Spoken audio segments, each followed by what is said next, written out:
Morning, everyone. Wow, my voice is loud. You'll have to excuse me, I flew in at 1 o'clock this morning and then drove from Hastings this morning, leaving at 5, so I'm fueled on coffee right now. So I'll take a deep breath. Well, I see we're starting a couple of minutes early. So actually, I'm going to start with a completely irrelevant, funny story just to lighten the mood here on a Sunday morning. I'll be telling kind of my story and how my story has then influenced my storytelling, and how my way of approaching photography has changed, my way of interacting, and what photography actually means and its purpose to me. Part of that journey is that I was injured while working in Afghanistan. I will talk a little bit about that. I was hit by a landmine. I lost both my legs and my arm. It's not really giving much away to tell you that. But there is a funny story that goes with it. I was rescued by an American medevac crew. I was with the 101st Airborne, and this helicopter came in, and I was put on the back of the helicopter, and there was two medics called Phil and CJ fighting to keep me alive. Miraculously, I was quite conscious, so we were chatting all the way on this 25-minute journey. I didn't think I would survive. The chances are I wouldn't. So it's hard to explain how intimate that bond was between me, Phil, and CJ during that journey, what I thought would be the last moments of my life. But we talked about all sorts of things, and when we landed, there's actually video footage from their helmet cams of them saying, "We love you, brother," and I'm saying, will I live? And they're like, "Hell yeah." And then I said, "Well, look, if I make it, I'll take you out for a drink to say thank you." I thought it was a safe bet because I didn't think I'd live. But I did, and 18 months later, I was well enough for the first time, I was just learning to walk again, to go to Chicago and fulfill the promise and take Phil and CJ out for a drink. Now, I get to Chicago, as I say, I've been in hospital for a year, learning to walk again. I suddenly got very nervous. I'm an anti-war photographer.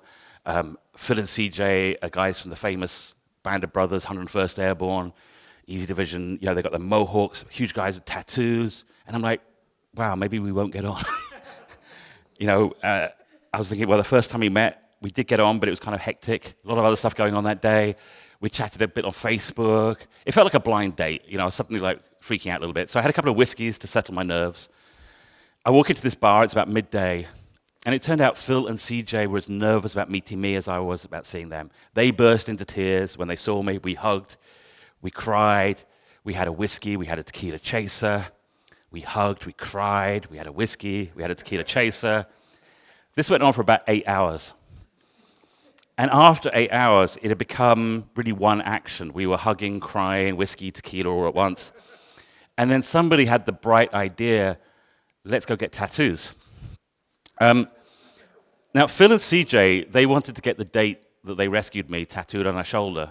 I did point out I didn't need a visual reminder of the day, but I realized at this point for Phil and CJ, this was an incredibly important day for them as well. So I said, fine, let's do it.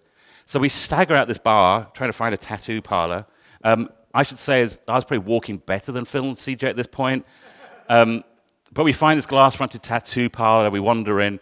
The tattooist actually said, "I'm sorry, you're all too drunk to get tattoos today." But as I say, Phil and CJ are quite intimidating, 6'4", they're mohawks, and all the rest of it. They said, "Buddy, we're getting these tattoos today." So he agrees, and I go first. And this is where the problems really start. Because this tattoo parlor only had those office chairs with wheels. And office chairs with wheels are like kryptonite to legless people. They're my nemesis. Because when you try and sit on it and balance, you've got no stability. As I say, I was a learner driver. I was just learning to walk. I'm on the floor. I'm trying to get back up on the chair.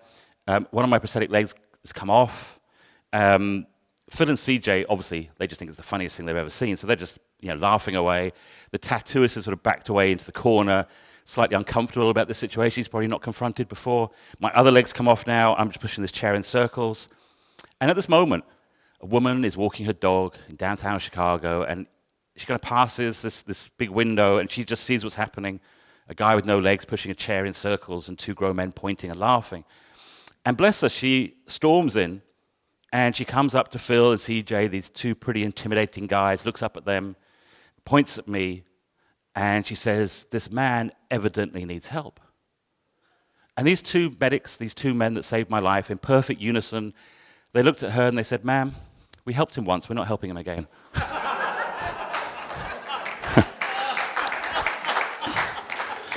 So I'm going to tell like my story, and as I say, maybe some things I was actually thinking about on the drive here this morning, some of the moments in my life, which is why I actually kind of added to the talk just now. But I'm going to say also my story through photography. I went to America on a sports scholarship when I was 18. I was the world's worst boxer. I thought I was great. I remember my coach saying, Giles, you take a punch really well, but at 18 you take everything as a compliment. And sport was my life. And so I'd gone to America to pursue that path, and unfortunately was involved in a minor car accident, but it meant that I was flown back to London and told, you're never going to do sport again.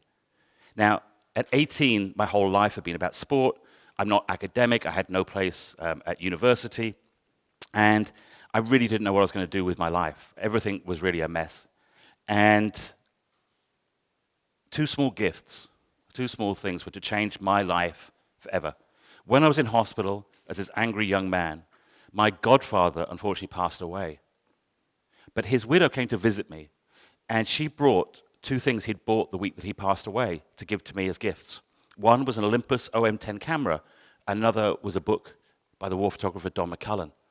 Now, I'd never seen photographs like Don McCullin's. I grew up in a household, my parents weren't that interested in the art or news, and I'd never seen anything like these incredibly stark black and white images of the Vietnam War, the troubles in Northern Ireland, famines in Bangladesh, Biafra. And I was so taken by these images. And almost instantly, I knew this is what I wanted to do with my life. I wanted to become a war photographer like Don McCullin. To this day, I can still remember those images. They're etched in my mind, the power of them. So I learned photography lying in a hospital bed with this little Olympus OM10, photographing the doctors, the nurses, my fruit bowl, whatever I could. Learned the basics. And when I left hospital and went through my rehabilitation, was determined that I was going to follow in the footpaths of Don McCullin. As we know, though, at 18, it's easy to get distracted. In fact, I grew up not far from here, so this is kind of homecoming for me. And I had a few friends that were in local bands in the Bristol music scene. And they said, well, come and photograph our gigs. And I did that. And suddenly magazines were ringing me up saying, would you do this commission? Would you photograph this band? And really by accident, I became a rock and roll photographer. It was the mid-90s, an incredible time of Britpop, Oasis, Charlatans, Prodigy, Massive Attack, PJ Harvey, all these incredible artists. I'm flying around the world, started doing fashion photography as well. And suddenly the idea of going to a war zone kind of disappeared. And so the next 10 years were what I call the rock and roll years, what I remember of them. And it was an amazing experience, an amazing time. I was working for GQ, French Vogue, some incredible publications, hanging out with rock stars, musicians, film stars, doing fashion. But as the years went on, I was increasingly unhappy, and I couldn't really figure out why. I was probably 27, 28 when I did this photograph of Lenny Kravitz, and I remember we were in Miami at his house. I got paid a lot of money, I hung out with him, and then I sat in my hotel room and started crying because I felt completely empty. And I remember thinking, well, I have so much success. What more success could I need to find that happiness? And I knew that something was wrong, but I couldn't figure out what it was. I'd also grown increasingly cynical about celebrity culture, the way that women were portrayed in the magazines that I worked for. During the 90s, that really changed, and it seemed that if I photographed a David Beckham, he would be in a suit, where if it was Kate Winslet, she'd be in her underwear. And it really was a very strange dynamic. I didn't like that. So I'd grown very cynical, very upset about the whole thing, and then it came to a climax one day. I was working in the Charlotte Street Hotel in London. I was doing a shoot of a young actress, and she was in the other room, and there was an argument going on with her agent, the editor of a magazine, about her state of undress and whether she should have her top on. And she was crying, and her agent and the editor of the magazine was shouting at her, saying, well, she'd agreed to do this. And I remember sat there going, this is not why I became a photographer. And it was the moment kind of everything clicked.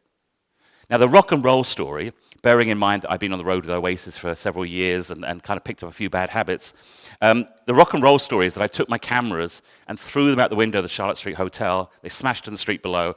I said, fuck it, I'm done, and left. I'm not that rock and roll. I'm more Radio 4. So actually, I had this kind of little hissy fit and threw my cameras on the bed. I did discover that day that the Charlotte Street Hotel has the bounciest beds in London because my camera hit the bed, bounced out the window, and smashed in the street. But it was a symbolic end to my photographic career. I moved out of London. I moved down to Hastings. I was 28 years old. I got a job in a bar, and the next few years was a very dark period in my life where I thought I'd lost my opportunity in photography. I couldn't see where I went with that. I had really no idea what I was going to do with my life. I was drinking heavily, using a lot of drugs, and sinking further and further and further into a very, very deep depression. I remember at about the lowest moment, at the moment when I actually had pretty much decided I could see no point in carrying on with my life. I remember sitting there and remembering those two small gifts, that Olympus OM10 camera and the book by Don McCullin, and how those two things had made me feel 10 years before. And I knew I'd taken the wrong path, and that I'd been distracted by the glamour and the music and the money. And actually, if I was going to follow my dream and my heart, I would have to follow in the footsteps of those images of Don McCullin. So I moved to Angola. I had some friends working for NGOs there. I based myself there, and I started to document the impact of war. Now, I'm not a war photographer in the sense of you will never see pictures of tanks, planes, soldiers, anything like that. My work has always been focused on what happens to civilians caught in conflict. That's always been my focus, what I call the legacy of war. So I based myself there, documenting the impact of war. I traveled to areas in the region from South Sudan, but also to Bangladesh, again, South Sudan, DR Congo, and many other countries, documenting the impact of war. At times, though, I questioned what I was doing. I wasn't working for magazines or newspapers. I decided that wasn't what I wanted to do. My work was purely working for NGOs to get their stories out, but also through advocacy, so we exhibit in Parliament and other places where I thought it might have some impact. But at times, I really questioned what I was doing. This is a photograph of a young boy in South Sudan at a hospital being run by Médecins Sans Frontières. I say a hospital. It was a collection of mud huts. There was one doctor there. It was a relatively quiet area, but the fighting had erupted. We were cut off. There were casualties coming in en masse. And this one doctor, Dr. Murray, was running around trying to do what he could, save the lives. I mean, we were so close that literally they were firing across the compound at times. And in one of these mud huts was this young boy who'd been shot in the stomach and the liver and the arm. And I was there with him, and Dr. Murray came in, and he looked at the boy and just shook his head and ran out to find somebody where he maybe could save his life. He had to make very difficult decisions that day himself. I had to make the choice, do I make a photograph? Now, I can tell you all the right reasons for being there. It's important that we know what's happening in South Sudan, about child soldiers, about conflicts around the world. It's important we know about these stories. But as a human being, pointing your camera at a boy that's probably dying, who's maybe 13, 14 years old, goes against every instinct you have. I took a few frames, put my camera down, and just sat with him for the rest of the day. I didn't make any more photographs. And that evening, I found Dr. Murray, and we sat down, and I said, I don't think I can ever make a photograph again. I said, I felt like a vulture, physically sick, making that photograph. And he looked at me, and he's from Australia. He was brought up in the outback. And he went on to explain that as a child growing up, he said it was photographs like yours in National Geographic, in Sunday papers, that inspired me to become a doctor. He said it was photographs like yours that inspired me to work for Médecins Sans Frontières in places like South Sudan. Now, I can't say that immediately made me feel good about what I do. And to this day, I still question often the images I take. I think that's a good thing, and I hope I always do. And I always wonder to myself, is this purpose in this photograph? Is there a reason for me to take this photograph? It's something I always say to new photographers, is when you're taking a photograph of somebody suffering, you owe them a debt of responsibility. That picture is for purpose. But anyway, it kind of made me think, though, that we can all use our skills to create change. I wish I was a politician. I wish I was a doctor who could save lives directly, who had the funds to create change. I have one gift, and that's storytelling. And so I believe that's what I can do. I remember somebody coming to an exhibition once, looking at my photographs, and saying, do you think you can change the world with your photographs? And they were almost quite aggressive about it. And I looked at them and said, no, I don't. But I do believe those photographs can inspire the person that can change the world. And that's what I believe my role is as a storyteller. It was while doing this work, in 2011, I was in Afghanistan, again, looking at the impact of the war on civilian population, and I had what I call the worst day at work. We were on patrol, we got ambushed, and as we were running for cover, I triggered an improvised explosive device, essentially a landmine, which I stepped on. I was thrown in the air, I landed. This was an image taken moments after. I could see both my legs are gone, my arm. I thought those would be the last moments of my life. I didn't lose my consciousness. It turns out my boxing coach was right. I take a punch quite well. But in those moments, I remember thinking, you're probably going to die, but maybe keep it going for a minute. Just focus on your breathing. Focus on staying calm. You can't control what else is going. And then miraculously, a couple of minutes later, I was still there, so I thought, I can do 5 minutes, and then 10 minutes. And before I knew it, I was lucky. I was on the Medivac helicopter with the famous Phil and CJ fighting to save my life. And then I was going 20 minutes. You can do 20 minutes. And miraculously, when we reached Kandahar, I was still conscious, still alive, and then put into an induced coma. What happened next is what I call ultimate lockdown. I woke up 4 days later. I obviously knew what had happened to me. I was fully conscious, but I hadn't known what had happened once I reached Kandahar. What I didn't know is I had been put into an induced coma and flown back to the United Kingdom to Birmingham Queen Elizabeth Hospital. I was in the ICU there, the intensive care unit. Most intensive care units, the lights are on 24/7. There's bleeps, alarms, people are rushing around. You don't get clocks, you can't see windows, you have no sense of time or place. So I woke up and I wanted to scream. I saw these people running around, I wanted to know what was going on, and I tried to speak. And I realized that I couldn't because I had a tube into my neck, into my mouth, into my nose. I tried to raise my hand, but actually, because it was so broken, it was in a plaster cast and strapped to the bed. I tried to move, I was also strapped to the bed. I soon realized the only bodily function I had any control over was blinking. And in fact, it was nearly a day before anyone realized I'd regained my consciousness. And for the next 46 days, that was virtually my only form of communication, blinking. You imagine that. Twice my family was called in to say goodbye, and all I could do was blink back at them. I was trapped in my own mind. I realized quite quickly I was going to have to kind of create some kind of world in my imagination to keep my sanity. I had no idea how long I'd be there. I wasn't even sure if I would survive. I wasn't sure if I'd ever leave that bed alive. It was like being thrown in the freezing cold water. You're in a panic, you're screaming, you want to do something. So I decided to create projects.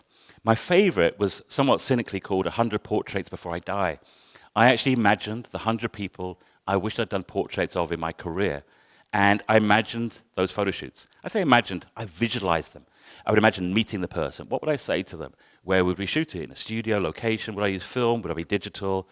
Would I be color? Would it be black and white? How would I print it? How would it look at the end? I would see that finished portrait so clearly that I would actually critique it and think to myself, well, what could you do differently next time? How could you change what you're doing? And you know what is incredible about the human mind? Is if I look at how I worked as a photographer before my injury and afterwards, my whole technique, the cameras I use, everything changed. And that proves that even when we are locked down just in our own imagination, with no other freedom, when we have our creativity, our imagination left, we can still improve ourselves as artists, improve ourselves as photographers, improve ourselves as people. So anyway, that was 46 days. I left there, was moved to a high dependency unit, and actually that's when things became harder in many ways, because now I had to come to terms with a new reality. I was told I would never walk again, I would never live independently, and of course never work as a photographer again. Everything I valued had been taken away from me. I remember 3 months after my injury, I was well enough for the first time to be transferred to a wheelchair to have a shower. It was the first time I saw myself in a mirror.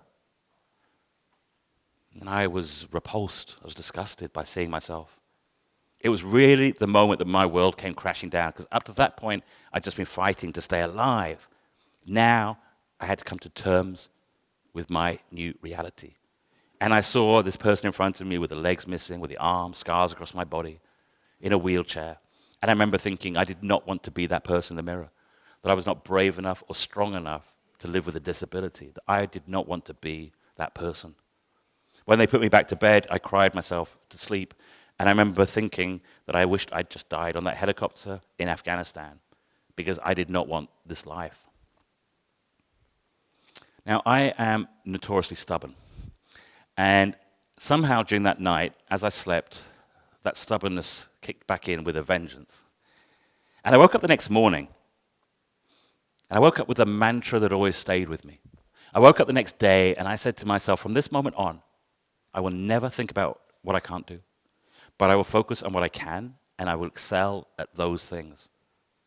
And somehow, this will be a turning point for good. Now, the first thing I needed to deal with was how I perceived myself. As I said, I was disgusted by seeing myself in the mirror. When people would come to visit me, I would cover myself up with a sheet. I didn't want them to see how I looked now. So I decided the best way for me to deal with this was what I had done with other people to tell their stories, photography. I decided to do a self-portrait. So my friend Simon came and broke me out of hospital, and we went to his photographic studio. We pulled out a lot of tubes we probably shouldn't have, and we sneaked out. It's possible we went via a pub. But we went to his studio, and I did this self-portrait. Now, just before I'd gone to Afghanistan, I'd been in the British Museum, and I remember seeing Roman and Greek statues there. And I remember thinking how beautiful they were. Actually, most of them are broken. Most of them are missing parts, but I don't remember that. I just remembered the beauty of what I'd seen. And I decided that's how I wanted to do this self-portrait. This was the moment that I took control of my own story. And I said, with due respect, I said, I don't care what you think of when you look at this picture, because what's important is how I see myself. And when I did this portrait, I knew I was missing limbs and an arm, and that's what most people would see. But I knew myself that I was more focused than I'd ever been. I was stronger than I'd ever been. In fact, I was a better man than I'd ever been. And for me, this portrait was about that, not about what I'd lost. So I went back to hospital. They plugged me back in. I spent 1 year. I had 37 operations to stabilize me over that year. And then a year to the day, I discharged myself from hospital and began my rehabilitation. Eventually, they taught me to walk. They taught me to make strange, grimacing faces. And 18 months, pretty much the day from my injury, I was back in Afghanistan carrying on the work that I did before I got injured. But obviously, I wanted to talk more about other stories and the stories of the people I document and how that ties in with that journey and how that's helped me develop as a photographer. So I wanted to tell a story about a couple of families and one woman in particular from Lebanon in 2014. I went there. This was the first time, I guess, I had gone back to Afghanistan, but this was the first time I truly returned to work, i.e. traveling independently, carrying my own gear, self-assigned project, back to really where I was before my injury. And the first story I wanted to do was about some of Syria's most vulnerable refugees, the elderly, single-parent families, and those living with war injuries like myself. People like Khulud. Khulud had been at home in Syria in the garden. She was growing vegetables because the area was under siege. She was with her children, and she was shot by a sniper. The bullet went into her neck. It immediately paralyzed her. In fact, she fell on top of one of her own children. Her family managed to get her some emergency medical treatment. Miraculously, she survived, and then they escaped into Lebanon and to the Bekaa Valley. When I met her, she was living in a homemade tent, a tent made of cardboard, plastic, even posters ripped down from billboards. You imagine a tetraplegic woman, paralyzed from the neck down, living in a homemade tent. The children had to sleep on the floor around her, so she had no privacy or dignity. Her only carer was her husband, Jamal. It was a really desperate situation. Kind of in the winters, it was freezing cold. In the summer, it was like an oven. There was no real windows. She couldn't leave that tent. I remember asking her, what's your one hope for the future? And she said, Giles, I just want to feel like I'm a mother again. It was one of the most heartbreaking stories that I'd ever come across. I also met people like Reem. Reem had been at home in Syria when a rocket hit her house. Her husband was killed in the bed next to her. One of her children died that night. She lost a leg. When I met her, she also was living in the Bekaa Valley. Because of her prosthetic leg, she couldn't get up and down the stairs. She was literally trapped on this rooftop. The only person that lived with her was her father, Ahmed. Now, I love to do portraits against a white background. Reason being, often people are in places that they don't feel dignified to be in. I remember talking to a woman in a refugee camp who said, but I don't want to be photographed in this place, photograph me. And so that was when I first came up with the idea of putting this bedsheet up to photograph people in the way that they wanted to be represented. And so we weren't judging them by the situation they were in. So I have the most well-traveled bedsheet in the world. I bought it in Bangladesh once. It's been to I don't know how many countries. And so I was putting it up on this rooftop, and all the portraits are always people looking very simple directly at the camera. But on this rooftop, I was really struggling because every time I was about to take a picture, Ahmed would look out to the side. I'd be like, no, look at me, go take the picture. And again, he would look out to the side.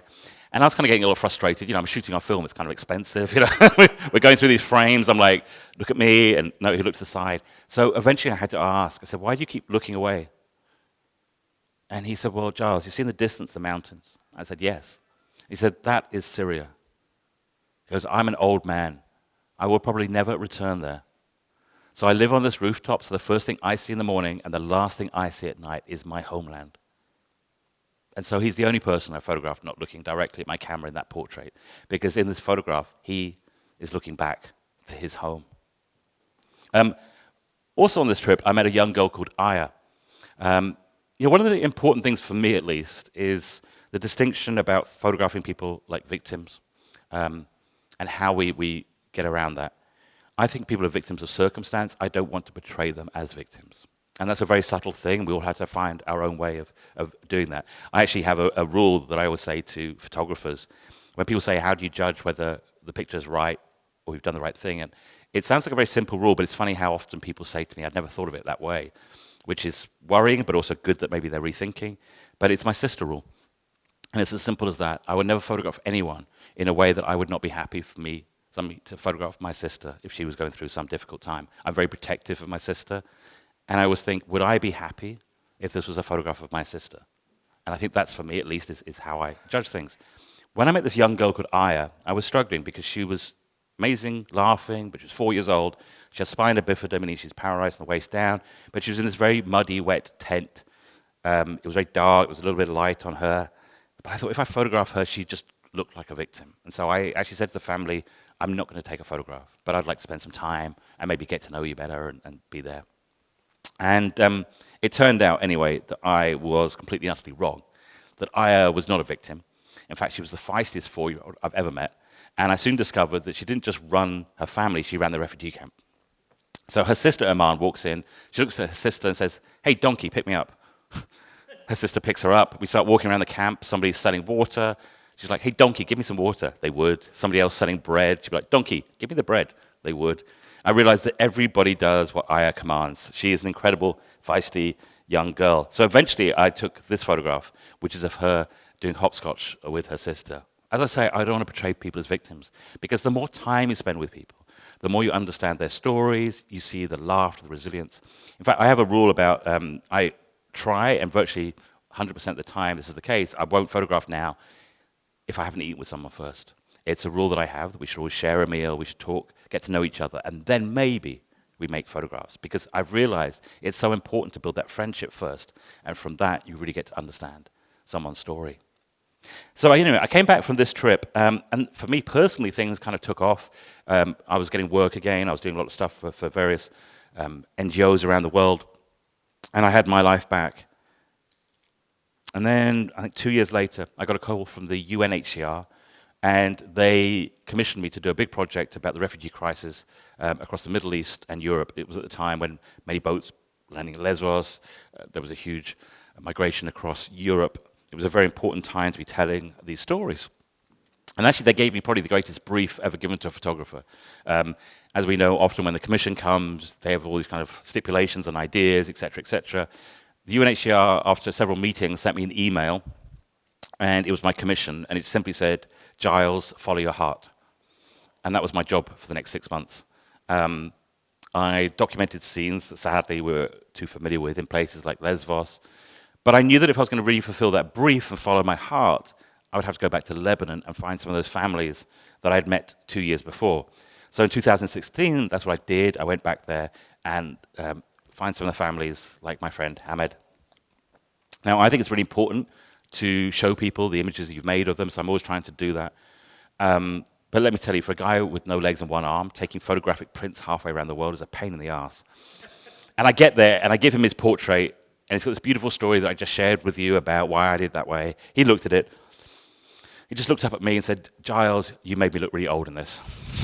I was like, well, there's gratitude for you. But life had returned to some kind of normalcy. Many other family members were now living with Reem. She could get up and down the stairs now with her prosthetic leg. One of her daughters was living with her sister-in-law. As I say, life had some kind of normalcy. But of course, for a refugee family, there is no normalcy. This is Sarah, Reem's daughter. And like with any kid, I asked her, "What's your favorite subject at school? Tell me about your friends." And she said, "Well, I have no friends because I live on this rooftop, and I have no school because we're not allowed to go to the school." And that's her reality for the last 2 years, living like that in a complete limbo. Of course, I managed to track down Aya and her family. Aya was as feisty as ever. This is her being pushed by her brother. She was screaming, "Faster, donkey, faster." But again, they're stuck in limbo. The parents aren't legally allowed to work. They can't take Aya to a hospital if she is sick. The children aren't allowed to attend the schools. Now, I managed to track down a lot of the families. Some had moved back to Syria. Some, unfortunately, had passed away. Some had changed phone numbers. So there were a couple I hadn't seen. And on the last day I was supposed to be there on this trip, I got a phone call from Jamal, the husband of Khulud, the woman who'd been paralyzed by a sniper. He said, "Giles, we hear you're back in Lebanon. We'd love to see you." Now, I had not actually gone back to where I'd met them 2 years before because of all the stories I had documented those years before, theirs was the most traumatic, but also the most obvious that they needed help. Those pictures have been used by various UN agencies. They've been published around the world. My assumption was things had changed. So I said to Jamal, "Yes, of course, where are you now?" And he said, "We are where you last saw us." And honestly, I remember that moment clearly, like I'd been punched in the stomach. I felt physically sick. I repeated the question. I said, "But where are you now?" He said, "We are in that same tent." I felt physically sick. I thought those photographs had helped me get my career back on track. How could that family still be living in that same circumstance? What's the point in me even doing this work if a family in that circumstance nothing changed for them? I went there the next day and I walked into the tent. Khulud was on that bed. She had not moved for 2 years. She had not left the tent. But she just smiled. I actually burst into tears and I said, "I failed you." And she said, "It's okay because we knew you'd come back." So I thought, all I can do is my job, and that's to tell their story and do a better job of it this time. So over the coming week, I spent as much time as I could just documenting their daily life. There's this tiny kitchen that's sort of built on the side of the tent. Jamal's actually a really good chef. Now imagine he's lost everything, really. His home in Syria, many family members, his career. He lives in this homemade tent with his children and his wife, who's having to deal with living with a disability. Can you imagine, if you're in that situation, what your greatest fear would be? Well, he has one fear, and he's actually learnt to say it to me in English, and he loves to whisper it in my ear. He'll say to me, "Giles, you know my greatest fear?" I'll say, "What is it, Jamal?" He said, "My greatest fear is that Khulud does not love me as much as I love her." Because theirs is a story of love. He's a full-time carer, but there's always laughter. It's hard to explain how uplifted you feel actually spending time with that family. When Jamal brings the food out, Khulud will always say, "I think it needs a bit more salt," and then wink at me. She's like, "I have to keep him on his toes." The children do the homework on the bed. But on the last day I was there, I was struggling with something in my mind because in my bag I had the photograph that I'd taken 2 years before. But I thought, if I give them that photograph, won't it remind them nothing has changed? And in fact, I made this photograph, and it was almost identical to the photograph I'd done 2 years before. And I thought it would just remind them that they're stuck in this limbo, that the last time I told their story, it didn't help them. But I thought, no, I have to do it. So I reached into my bag, and I took out the photograph that I'd made 2 years before. And I handed it to Khulud and Jamal. But before I gave it to her, I looked at her and I said, when I made this photograph, I did not make a photograph of a refugee. I was not making a photograph of a woman living with disability. So when I made this photograph, I was taking a photograph of a couple who are so in love with each other. And this is a photograph of love. And that really is the moment that it hit me with clarity that I am not a war photographer. You would never see a tank, a plane, an explosion. What you will see is a grandmother brushing a granddaughter's hair. You'll see a mother feeding her baby, a father on the floor doing lessons with his children, a couple like Khulud and Jamal holding hands, looking at each other's eyes, and dreaming of a different future. Because that's what I document. Love. I may go to some of the worst places you could imagine, but what do I find there? I find love. I left and I realized that I couldn't just carry on simply being a photographer, that I'd have to make sure there was a real impact and change to these families. I have some friends from my past rock and roll years, actors and people with quite high profiles. I can blackmail most of them for the things we used to get up to. But in all seriousness, I have the contacts, and I sort of got in contact with an actor, a friend, and I said, can you amplify this story for me? Let's do a crowdfunding campaign, and we did. And we just shared the story of Khulud and Jamal and their love story. And we managed in a week to raise $250,000, which meant that was the beginning of my foundation, the Legacy of War Foundation, which we set up. And for the last 10 years, we've actually housed many, many Syrian families in Lebanon. This was the moment, actually, that we rented a house that was accessible for Khulud.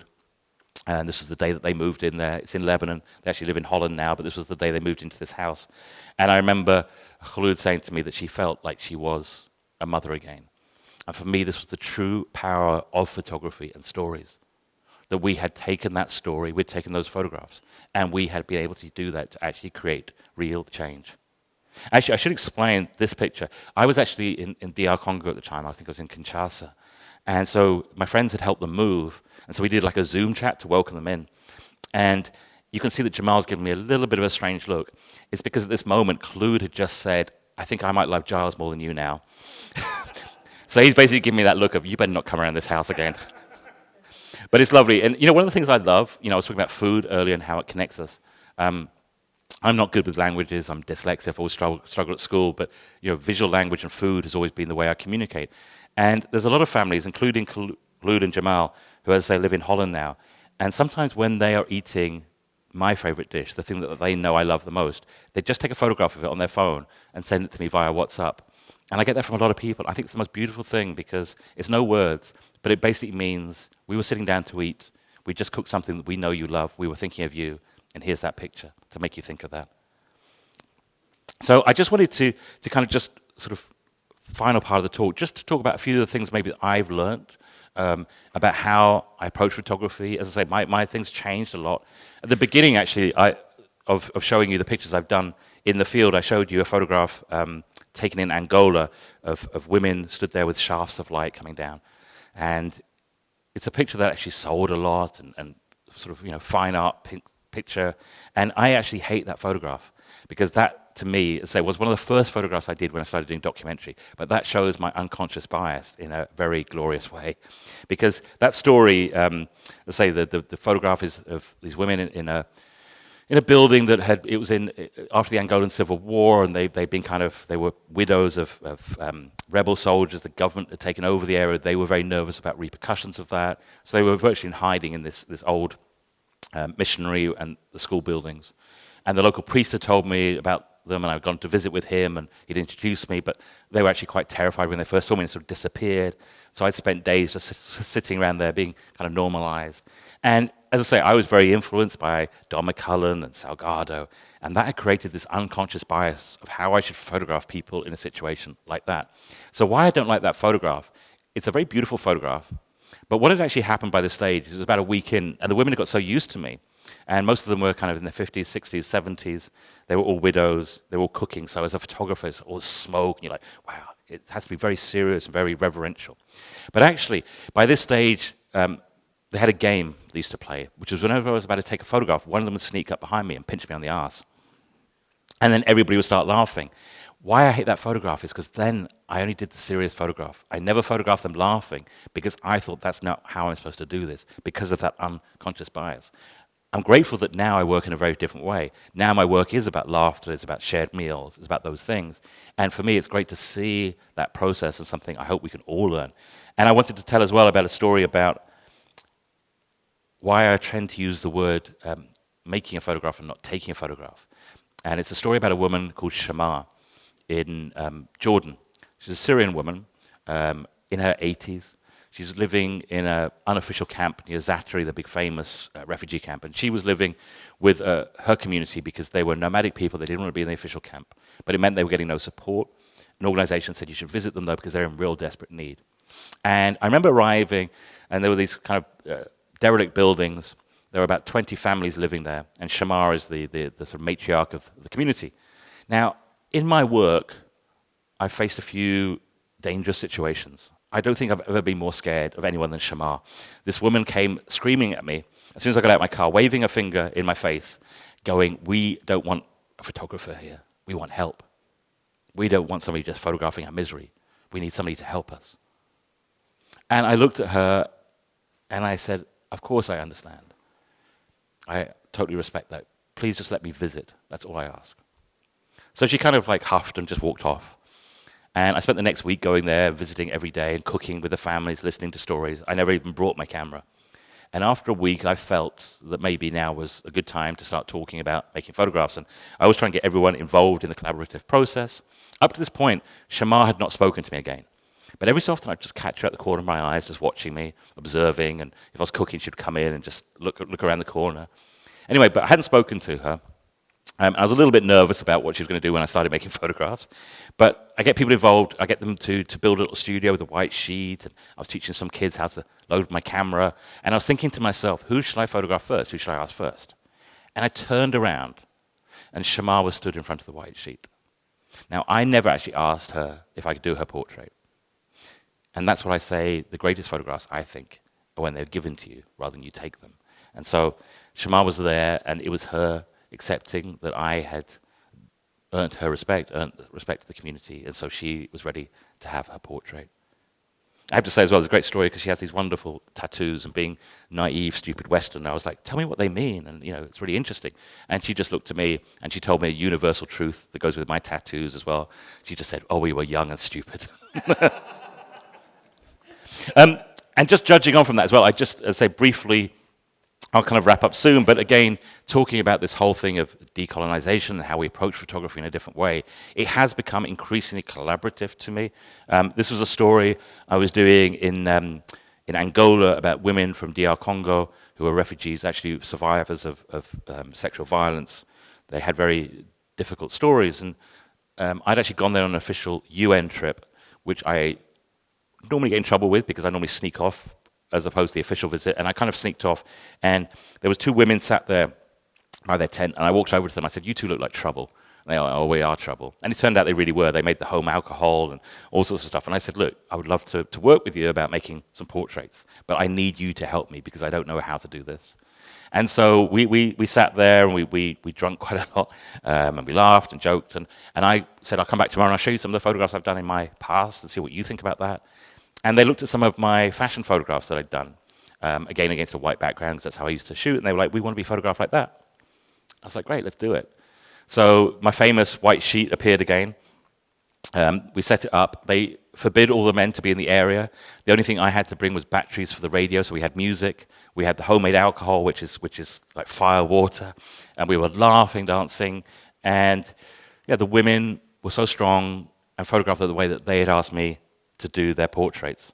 And again, what's really important for me is how do you then get those stories out? Because I learned from the experience with Kalu that it was just as important for me to be the storyteller, that it wasn't enough just to make photographs and hand them over to someone else. And again, going back to my fashion, was like, actually, they wanted to be photographed, like I had done my work in the past, so why don't we get it published that way? So there's a jeans brand called Humanity, Citizens of Humanity, and they're very kind of high-end fashion jeans, ridiculous price for each pair of jeans, but they're LA-based, and they do very kind of high-end fashion, and they have their own magazine, and it's always the cover is always a celebrity, a model, And I know the editor. I said, look, let's just do something different. Would you do it? And so they looked at the pictures and they decided they would. So the cover of the magazine was one of those women. We also did a fundraising campaign. We raised 100 grand directly through a campaign with Humanity. And I don't have it here, but we were able to take that photograph back. And so the women all had a copy of that magazine. I have some lovely photographs of them getting that magazine. And then it also led on to the next thing where I was like, actually, as a photographer, I think I've always been too precious about my images. So inspired by this trip and the women there, I also created a project called Vent. And Vent is a platform where people could download my photographs and create new images. And on it, I said, it's kind of a punk idea, really. I said, my photographs have got no value. Rip them up, destroy them, create something new. The only thing you have to respect is the story. And that's what's important. And it was quite liberating for me. I've had some very interesting and beautiful works coming back from artists all around the world who now take my photographs, reinterpret them. And as I say, sometimes they are destroyed, created new, and that's great because what it does is keep the story alive in a new form. And so from this project, one of the first ones was this, where somebody had created these beautiful images from those women, and again created something new, a new life, and then they did fabrics, and we printed these and did some exhibitions with that. And so again, I'm learning to let go of my control over the images because, as I say, what I realize is, when people say, who's your client? It's the person in the photograph. That's who my client is. And the story belongs to them. And I'm simply a messenger using one skill, and that my photographs are not something I should be so precious about. And that leads on to this story, and my final story, don't worry, you can have a coffee break soon. And I want to tell you about Olive's story and about how I really learned about, within the NGO sector and in photography, about decolonizing the way we work and our imagery.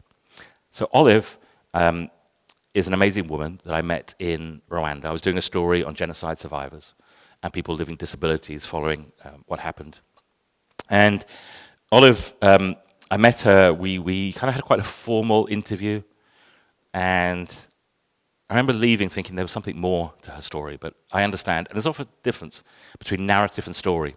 Narrative is when people tell you what happened on a date, this happened, this happened. I'm the same. Often when people interview me about my injuries, I just simply give them a narrative. I don't tell them my story. My story is my personal feelings, and that you tend to guard. And I had the sense that Olive was doing the same. But it turned out it was her birthday coming up, and I worked out from the dates, it was the next day. And so I came back and surprised her with a cake. And she'd actually never had a birthday party before, so she called her friends. And we had cake, and we drank a few beers, we chatted. And then at the end of the day, she said, I want to tell you my story now. And Olive's story is a remarkable one. She, at the time of the genocide, was 21 years old, 22 years old. And she'd just gone into hospital to give birth to her third child. For those who don't know, when the Rwandan genocide started, it happened quite quickly, and there was a lot of radio messages telling people to go out and kill the cockroaches. By cockroaches, they meant the Tutsis, and that was how it was kind of launched after the death of the president. She was in hospital when these radio messages started coming over. She is Tutsi, her best friend Clementine is Hutu. She said, please go back and protect my children, make sure everything's okay in the village. As she was giving birth to her third child, her village was attacked. Her two children, her husband, her parents, her brothers, her sisters, everybody was killed. Quite literally, as she was giving birth, she lost every member of her family. In the days that followed, the militias started to surround the hospital. She would describe how they would be scraping their machetes against the concrete, intimidating. It was run by nuns, and the nuns said, look, we're trying to keep them out, but we can't protect you for long. She said, at some point they will come in. And after 3 days they did, and they started dragging out all the Tutsi mothers. Olive made a decision that she says she regrets, but she left her young baby behind because the baby had no identity papers, and she thought nobody would know if it's Hutu or Tutsi. Maybe that will let it survive. She was taken to a marketplace. 2,000 people were killed there. She was one of only 3 survivors. She survived by hiding under the other bodies. She spent a week hidden there. Eventually, at night, she escaped down to a river, and she spent most of the next month living in a river. She would spend the whole day under the water, just with her face up under a bridge, sleeping on the bank at night. By the time the slaughter came to the end, about a month later in that area, it was liberated. Olive was close to death. She had malaria, she had many infections. She would never have children again because of those infections. She was taken to hospital. She spent 3 months there recovering. When she felt strong enough, she went back to her village to bury her family. When she got there, the village was burnt down. There were some survivors. Even the Hutu had now escaped and gone into DR Congo. Nobody knew what happened to the bodies. But she did find 6 orphans, and so she adopted them and moved to Kigali. The next stage in her life is a very difficult one, and I should say that she's always told me to tell this story, and I have her permission to say that what happened next was that she was forced into sex work because she had no family or income to support these orphans. She was suffering from PTSD and survivor guilt and didn't realize that herself. She describes it that each person that she had sex with reminded her of the killers of her family, that she felt like a dustbin and she deserved it. Eventually, she started getting some psychological support, and after 6-7 years of living this miserable life, she realized it was not her fault and that she had to rebuild her life, and also for these 6 children that were now reaching sort of 7-8 years old. So she decided to move back to her village. But when she got there, she found that many of the killers of her family had been given amnesties, and she would see them each day as she went to the market or to drop her kids off at school. And she made a remarkable decision. She decided the only way she could move forward was by forgiving them. So she went one by one and would visit these killers and tell them she forgave them. And she would come home and she would see things like her roof had been repaired or the garden had been worked on, and they'd sort of come back and done things. And so she had forgiven most of them, but there was still the leader of the militia who had actually virtually been in hiding, and she was one of the witnesses to what he had done.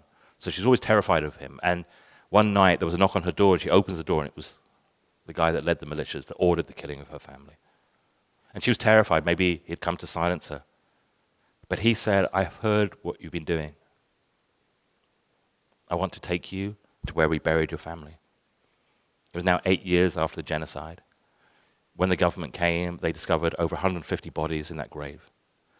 And in Olive's own words, her forgiveness meant the whole community was able to lay their ghosts to rest.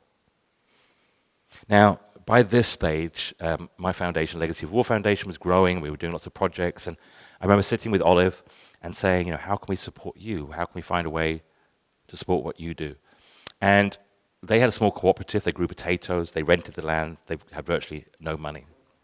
And I went away and I thought, and this was a really important moment which works for photography and for a foundation. Empowerment. I see it so often. NGOs, organizations saying, we empower communities around the world. We empower women. Now, I'm a white bloke from South London. I can tell you one thing. I can't empower Olive. I mean, you just heard her story, this remarkable woman. What arrogance for me to say I was going to empower her. What I realized, our job as a foundation and as a photographer, is to help break down the barriers that stop people empowering themselves. And so I realized the way we could do that with Olive and her community was through land ownership and education. So we created a project called Land for Women, where we set up cooperative farms, or we support cooperative farms that are already going. We then buy the land, and we hand it over to the women. We never say we give them the land. We say we return the land to them. And we provide a 5-year education program, which covers everything from banking, social psychological support, climate smart farming, which is really important. But the amazing thing is, we've changed the power dynamic because they are the landowners. So at any point, they can tell us to leave. We ask them to stick with our 5-year program because we believe at the end of it, they will see it works for them. But the point is, we have to prove it to them because it's their land. And as I say, at any point, they can say, go away, we're going to do this. So that, to me, is truly changing in the way that the NGOs work, that colonial idea of we know what's best. We are trying to return land. We're trying to educate and let women like Olive empower themselves. So that was how Land for Women was founded. And then I realized as a photographer I could take it another step further, that I wanted to also make sure that the stories were done in that way. So last year I had the joy of commissioning Alice, who is an amazing Rwandan photographer, to document Land for Women. Because actually one of the rules of our foundation is somebody like me would never be able to take photographs for it. Everything we do is through local. So we truly have localization. We never have international staff. Everything is kept within the communities. You know, a lot of international NGOs will say, but we have to have international staff because they have the skills. My thing is, well, if their skills are not there, we have to train people. And this ties me with another story about Olive. That Olive, I think 4 years after the genocide, she was working, let's say, into this forced sex work in Kigali, and there was a knock on her door. It was Clementine, her best friend from her childhood and who'd been with her in the hospital. And Clementine was there saying, well, I went to DR Congo after the end of the genocide to also go into hiding, and I'd been told you were dead. So as soon as I heard you were alive, I had to come and see you. You were my greatest friend. And just because we are Hutu or Tutsi doesn't mean anything. So they hugged, they embraced. And then Clementine said, I also had to come because I have your son. And so that baby that had been left in the hospital, Clementine had gone there, had been told Olive was dead, and had taken that baby and brought him up as her own. And Jonathan is now 24, 23, and he's just graduated studying cooperative studies because we paid for his university education so he could help run the project that was founded by his mother. So anyway, so we also then, as I say, commissioned Alice to tell the story. And I remember talking to her, I said, I'd love you to photograph the women, Land for Women, go and visit if you want to, see if it's a project you want to do. And I'd found her, through Instagram and a couple of friends' recommendations. She'd worked for a lot of international NGOs. And I said to her, just go and do it as you want. She said, well, are you going to send me a shot list? Are you going to send me a list of requirements? I said, what do you mean? And she said, well, that's what happens. Every NGO, international NGO, when they commission me, they send me a list of the exact requirements. And it'll be close-up of women smiling at camera, close-up of this. And I said, that's crazy. I said, you're telling me that someone in Geneva tells a Rwandan woman how to photograph a Rwandan woman? She said, yeah, that's how it works. And I said, no, the whole point is I want you to tell the story in a way that I would never be able to tell it. And that's what I really love about diversity behind camera. I know for me, as somebody living with disability, we are often the story, but very rarely the storyteller. And it's the same for all marginalized communities. For me, I know some people get quite defensive about it, but for me, opening up people behind the camera actually creates greater vision for us all. And any true fan of photography wants that greater diversity because it means we get to see the world in completely new ways. So with Alice, of course, I said, I want you to show me what you see. I don't want you to tell you what I think you should be doing. And so she did these beautiful photographs of Land for Women, of a couple of our farms. And for me, again, it was a really moving moment where, as a photographer, to step back and to see a story told through the eyes of somebody who is part of that community, part of telling their story. And the further I move on in my career as a photographer, I realize the less photographs I take, and those that I do take, I love to share with others to create new projects. Because I realize that I don't necessarily love just being a photographer. I love photography. And the more that we can share that stage with other photographers, with other visions, then, as I say, the greater insight we all get. Thank you.